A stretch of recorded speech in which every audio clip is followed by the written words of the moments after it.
தெய்வத்தினால் ஆகாதெனினும் முயற்சி தன் மைவருத்த கூலி தரும் என்று ஒரு திருக்குறள் இருக்கிறது. விதியால் வெல்ல முடியாததை மதியால் வெல்லலாம் என்று ஒரு தமிழ் சொற்றொடரும் உண்டு.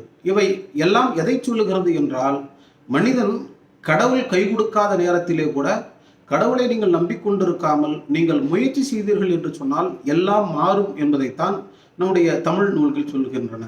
அந்த வரிசையில் தமிழ் நீதி நூல்கள் வரிசையில் இருக்கக்கூடிய இந்நிலை என்கிற ஒரு நூல் இருக்கிறது. அந்த இந்நிலை நூலிலே 161வது பாடல் இப்படி சொல்லுகிறது.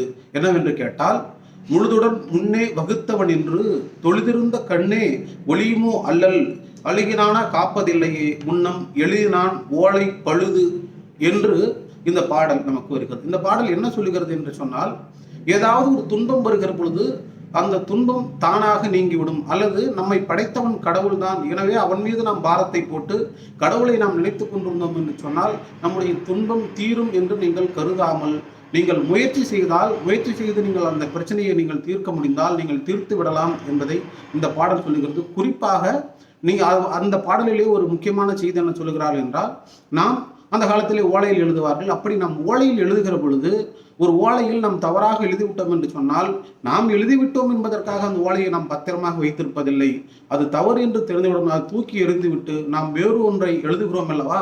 அதை போல துன்பம் வருகிற பொழுது நம்மை படைத்தவன் தான் கடவுள், அவனே தீர்த்து கொள்ளட்டும், அவனிடம் நாம் முறையிடுவோம் என்று இல்லாமல் நாம் முயற்சி செய்தால் அந்த துன்பத்தை நீக்கிவிடலாம் என்கிறது தான் இந்த இந்நிலை பாடல் நமக்கு சொல்லுகிற தகவலாக இருக்கிறது.